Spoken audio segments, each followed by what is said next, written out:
The Super Eagles have fulfilled their promises of revenge, and of course, we review that particular game, the victory against Guinea Bissau, for you on this episode. You're welcome to the Nutmeg on Guardian TV. My name is Ayomide Sotubo.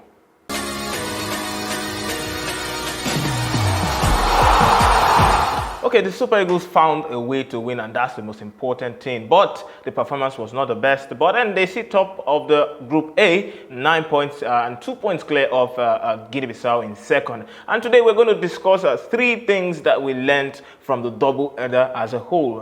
And of course, the first talking point, the first thing we learned is that Peseiro is a manager lacking of conviction. And that is quite obvious in his words and in his actions. How do I know that? After the game on Friday, in his post-presser, he said that the Super Eagles could have continued playing without scoring for a long period. They didn't look like they were going to score. And the man himself said that. After the game on Monday, he came and said something entirely different. He did say that the game on Friday, in which we could have played on and on and on, in his own words, and I'm quoting, he came out to say that that game on Friday was a better game than the one on Monday. The one that the Super Eagles actually won. I mean, that is a man lacking of conviction. Also, his tactical ideas, especially in the first leg, it's not a reflection of a coach who understands his job or who understands his environment or his players and how they can build a chemistry to be a winning team. And Peseiro is a much maligned man, but I think if there's one thing that is quite obvious about the man, it is that he's lacking in conviction, both in his words and in his action. Second talking point has to be about the lack of invention in midfield, and that was quite obvious. I mean, we depended on the brilliance of Bright Osai Samuel, big ups to the young man anyway, for a goal. I mean, the man wriggled his way through, but then was impeded and brought down in the box 18 to give us that goal. But then I look around the world when it comes to football. I mean, I do not see a standout player, probably in the ilk of Victor Osimhen when you talk about class. I mean, this is not on Peseiro. Perhaps he could have done better with his selections for the midfield. I mean, just 4 men, 4 bodies in midfield to depend on.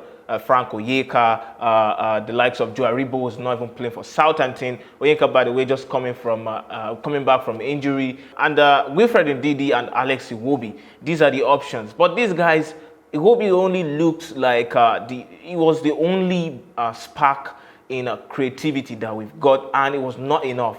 It was not enough, and there has to be a solution. Probably that will come from the Nigerian Premier Football League. I don't know. We have to look up options. We have to look inward and outward. But right now, I do not see any midfielder standing out, and he's a Nigerian professional.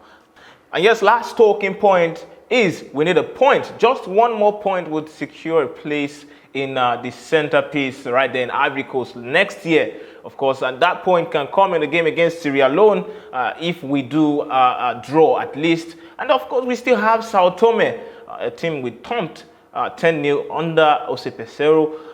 He has to get it right against Sierra Leone. A point, and that's the assignment. Probably not play pretty, because you have shown that you cannot play pretty. You don't understand the players enough to do that yet.